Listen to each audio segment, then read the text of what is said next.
And welcome back to the 9th episode of the pod. I'm here today, as always, with the lovely Leanna. Hello, everybody. Welcome back. How you doing? I'm doing good. How are you? Good, thank you. Yes, good. How do you feel about the rebrand? Love it. Yeah. I love the colours. Yeah.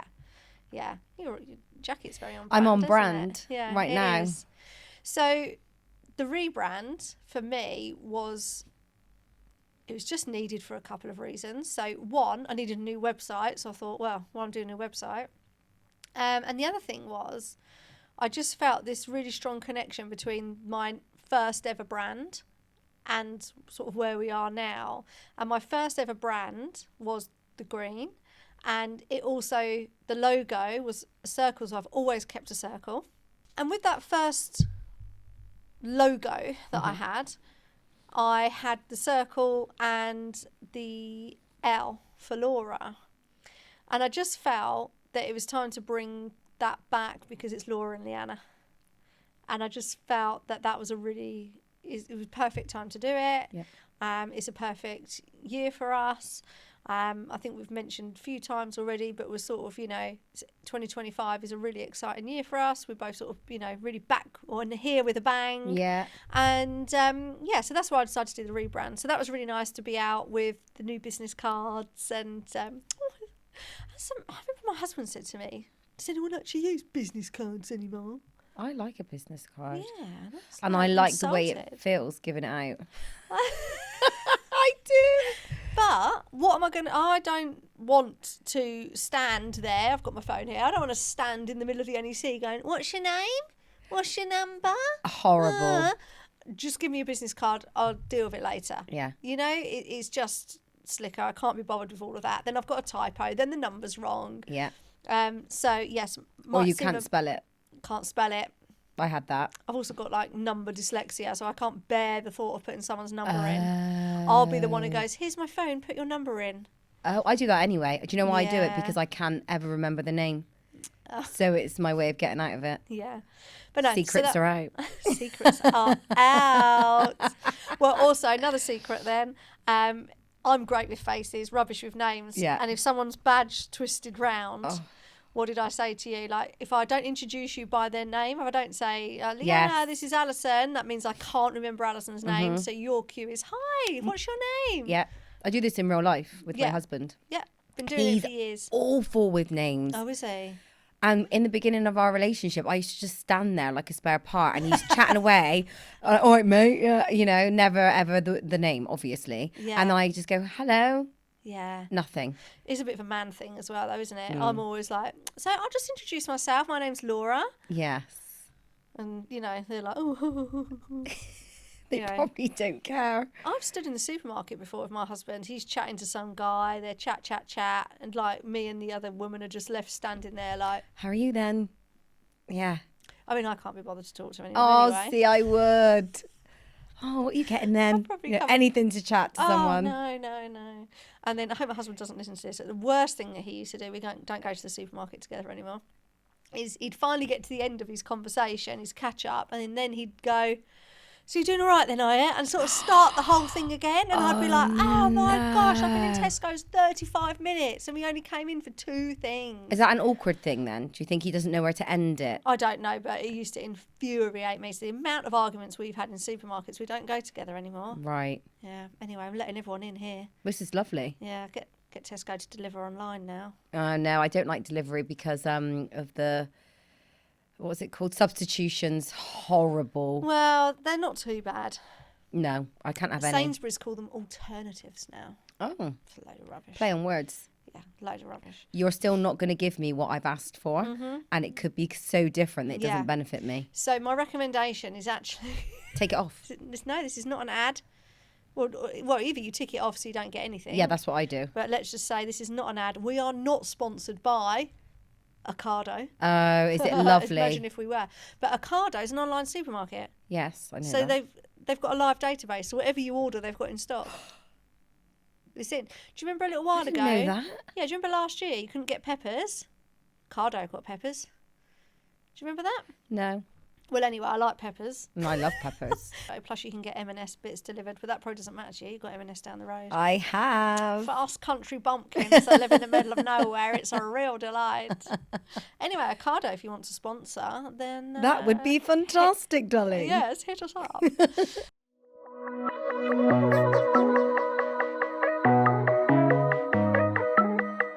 Time for the Horton Hangout question of the week. I'm going to ask you a question, Laura. Okay.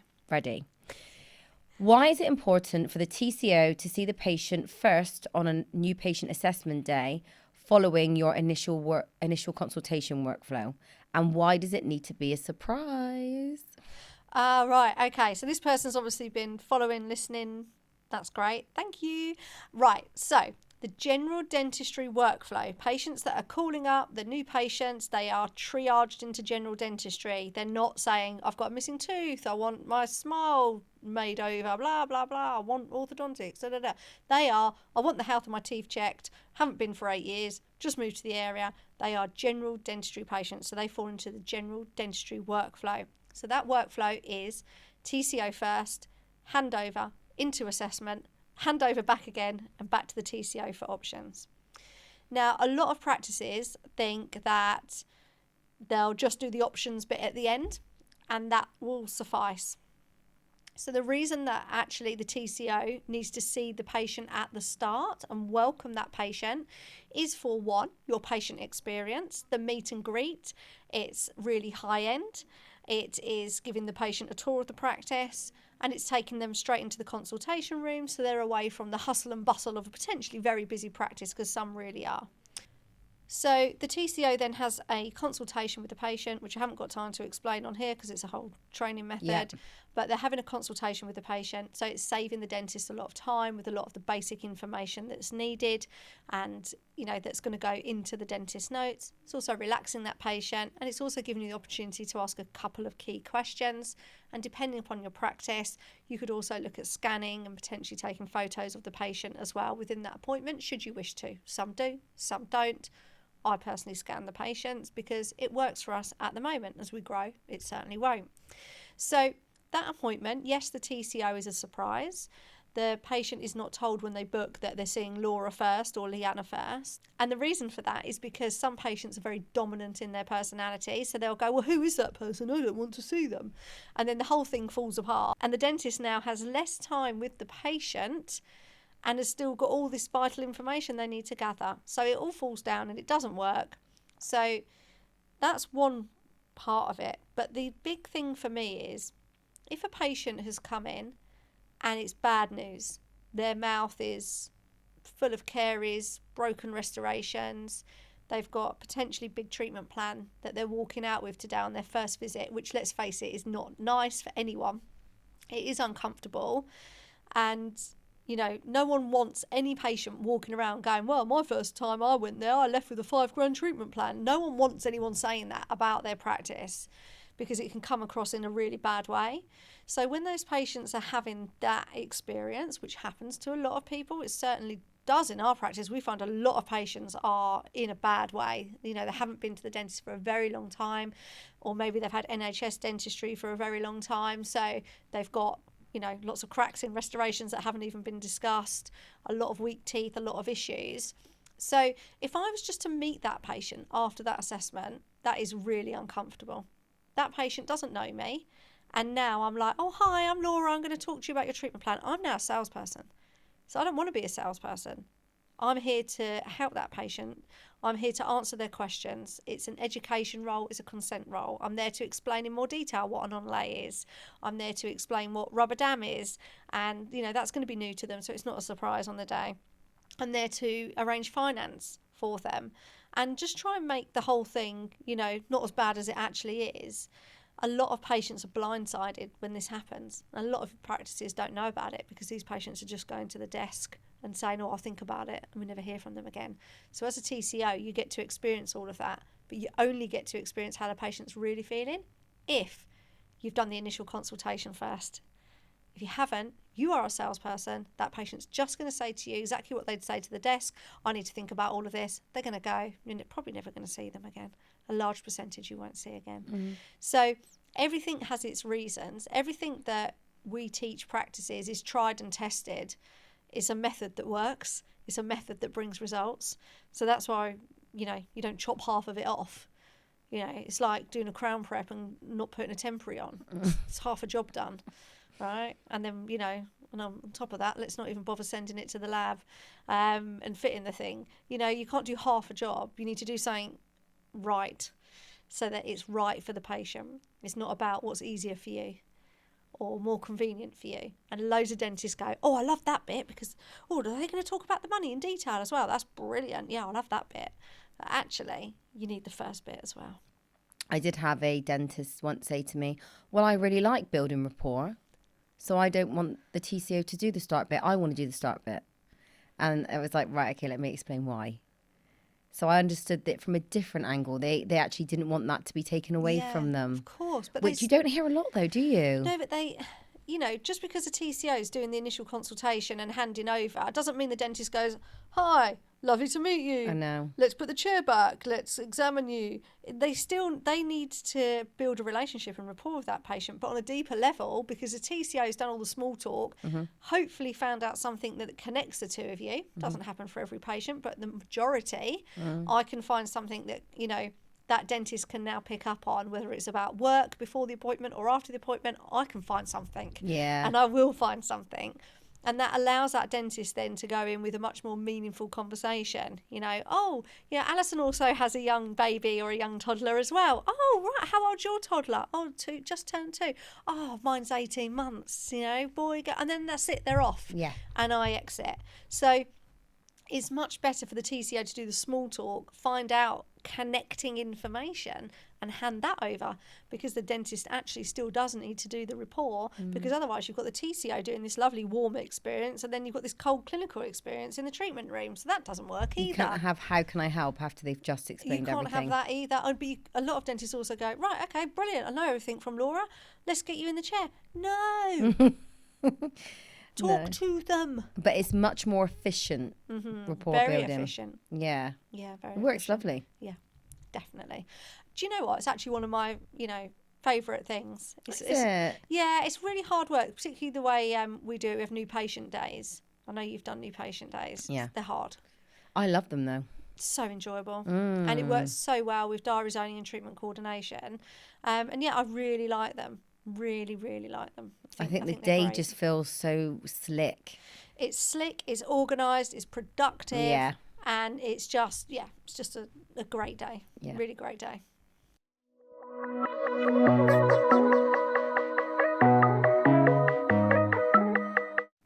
Okay, confessions of a treatment coordinator. This one is a bit X-rated juicy. Yes, love it. My confession is that during an aligner consultation, a patient said, "Can I ask you a delicate question?" I said, "Sure. If I can answer, I certainly will." I was wondering what on earth the delicate question would be. And then it came. Is it okay for me to give a with the aligners in? Oh. I said, "That's a great question. I'll refer that to our leading clinician." Yes. Oh, no. I did just that and was delighted to be able to confirm that it was permissible to do that act with clear aligners in. You never know what question you're going to get. I mean, you never know what question you're going to get. I've been asked questions like that. Not phrased that bluntly, though. No, but, what kind of activities? Yeah. What can I do intimate? Yeah. Yeah, what can I do, With intimacy, yeah. So, I mean, that's quite... but imagine going to the dentist and saying... I don't know. I couldn't. I couldn't go to the dentist and I couldn't answer the question, so I'd be really stuck in a tricky spot. I would say, that's not something I've been asked before, but it's a very good question. What I'd do is... ask ChatGPT. have a go. And see how you get on. And see how you get on. And then on. you can let me know, so then if I ever get this again, I can answer accurately. That's it. Yeah. I have it on very good authority that yes, you can, or no, you can't. Yes. You know? Wow. Fancy that. I knew these confessions of would be good.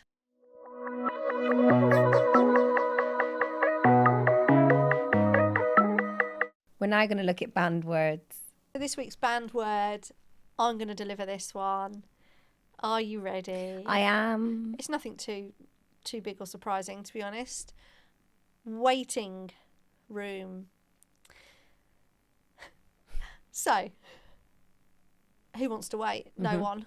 Oh, go and sit in the waiting room. And you automatically visualise this, 1970s. Blue chairs. Like, kind of waiting room, don't you? Which we've all seen. Yeah. So, the question I get asked around that is, but Laura, ours is a waiting room. It's not a patient lounge. So ours is definitely a patient lounge, and that's what we call it. So please make yourself comfortable in the lounge is what we say to patients. So what do you say then if you're not a lounge, you haven't got a lounge set up, it literally still is a load of chairs? I call it, in that case, patient area. Okay. Yeah. So please make yourself comfortable in the patient area rather than waiting room, because I understand that some people don't want to say patient lounge when it's then a row of chairs around a wall. I get that. Because it's making it sound better than it is. Yes, it absolutely is making it sound better than it is. And that's something we're going to be touching on the next podcast as well, which I'm really excited to talk about. Excellent. A little bit of a different section. Oh, good. Expectations. But we'll get to that next week. Okay. Anything else you want to add about that waiting room?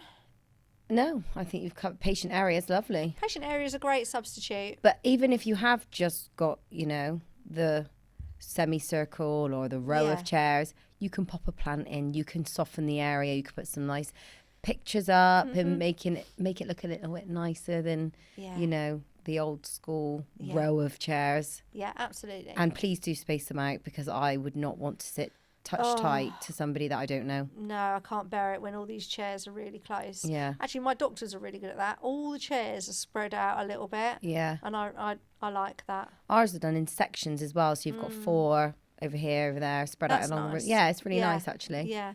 Yeah, I don't want to be sat up close to someone. Especially not on the doctor's surgery. Well, anywhere. No, not anywhere. I mean, like these restaurants, Wagamama, right? Horrible for me. That really stresses me out. Bear it. No. I'm not going. No. I'm not going to go and sit next to random people I don't know. I know. And eat next to them. Especially with chopsticks. And you can hear them going, I mean, I can't bear people that can't eat properly anyway. Eat with their mouth open, talk with their mouth open while they're eating. No. I've got too many issues going on here already, and now people are in close proximity to me. It's an absolute no. And it's the privacy side of it. Yeah. Because I don't want to share conversations with friends. Like, you go out because you want to have the juicy gossip, or even if you're with your partner, you catch up, don't you? Yeah. Especially with children, you don't get the same communication opportunities. Yeah. So I don't want to be sat next to somebody who I don't know, very aware of what I'm saying, how I'm saying it. Or what it. if you do know? Ask Kevin from down the road. Yeah. Yeah, and he's having a right old listen here now. Yes.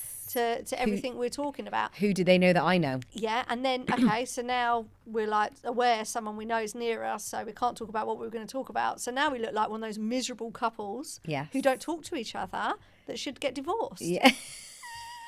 You see them on holiday, don't you?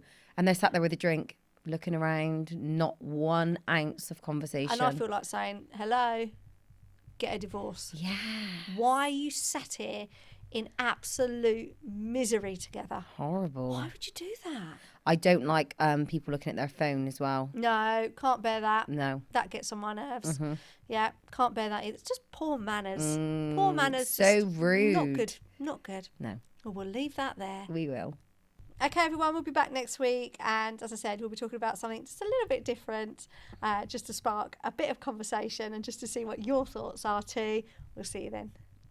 Thank you for hanging out with us. Press follow to make sure you get an immediate notification. We look forward to hearing from you. You can watch us on YouTube and, of course, listen on all the usual places that you enjoy your pods.